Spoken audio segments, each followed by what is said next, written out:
Welcome back everyone. Today I bring you a double feature. I'm making a pair of maple leaves, which definitely is one of my favorite patterns to work with. On this first one I'm sticking with the classic look. Just a yellowish brown translucent glass, simple and clean. But for this second leaf though, I wanted to try something completely different. I picked out a unique piece of blue glass for every single piece of the leaf. And at first I wasn't sure this idea was going to work. It was one of those concepts that had been floating around in my head for a while, and I was always hesitant on using up glass on something I didn't think would actually look good. And I finally decided to give it a shot just to see how it would turn out. Throughout the process, I kept second guessing, not quite sure it was going to turn out how I had hoped. But you'll have to stick around to the end to see the finished piece. So I cut all the pieces at the same time, just kind of batching the work together. And the grinding on these pieces were pretty straightforward. It's one of the reasons why I love these patterns so much. It's simple to cut, it doesn't waste much glass, and it grinds quickly. I can usually knock out a couple of these leaves in just a few hours. But despite how simple the pattern is, it's incredibly rewarding. There's so much creative freedom with these leaves, and there's so many colors that work. I've done everything from vibrant greens to deep browns, and every single time I finish one, I'm just surprised by how good it turns out. In my head, I have this image of leaves ranging from the beginning of spring to the end of fall, just cascading in color, and it's my favorite. So we'll go ahead and move on to the washing and foiling stage, and that's when things really start to slow down. These pieces aren't super intricate, but the foiling takes time as with every stained glass piece. It's all these especially tight curves. And honestly, half the video is just foiling. Those curves require patience because if you rush them, you risk tearing the copper foil.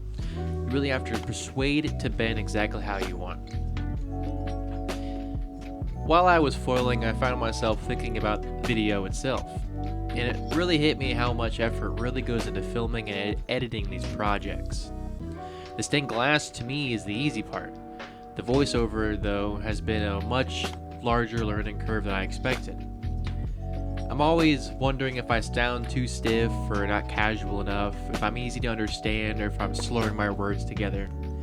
In my head while I'm making the glass, I know exactly how I'd explain the process in person.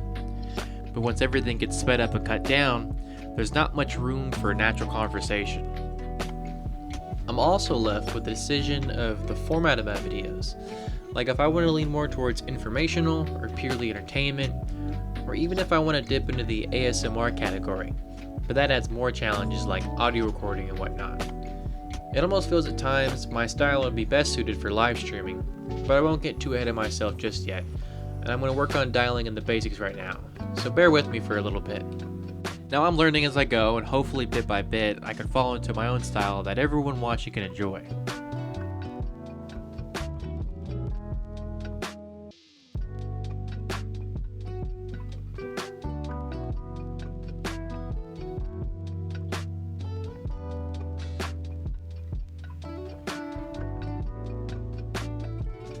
So here on this blue leaf I'm working on, you may notice that I'm foiling it and then placing it upside down, and that's intentional. A lot of these glass pieces have a textured side and a smooth side, and when it comes time to solder, you want that smooth side down. It helps everything sit flatter and line up better. If you solder on the textured side, the finished piece can come out uneven or jagged. And as well, some of these pieces also have slightly different thicknesses. It's not something you can really see on camera, but it's definitely something you notice in hand. Starting as flat as possible makes a big difference in the final look. Another detail the camera doesn't quite capture is the iridescence on some of these blue pieces. In the light, they have this subtle rainbow-like shimmer, almost like an oil slick on water. It's absolutely gorgeous. I spent some extra time on the soldering. I went ahead and went over things a couple of times just to make sure the lines were smooth and there were no bubbles and everything felt uniform. It's also around this time that I'm starting to get excited about how the blue leaf is starting to turn out. I'm really thrilled with how the pieces really mesh together, and while each piece is unique, they still find some way to work together. It kind of makes me think of some sort of frozen leaf. Really captures the coldness of winter. And if trees were to have leaves in winter, I feel like this is what they would look like. The soldering process for these go by pretty quickly until you get to the edges. The curved sides make for a bit of a challenge. You'll see me turn this every which way to get the perfect solder beam, and I've learned over time just how important this outer edge is. If it's too thin, the overall piece can lose a lot of rigidity, and it won't hold up as long over time. And by the end, I was genuinely thrilled about how the blue leaf turned out. Only in person can you really grasp how beautiful these leaves really are.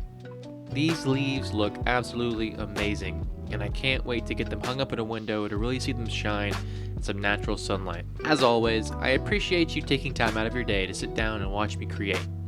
I hope to see you again really soon.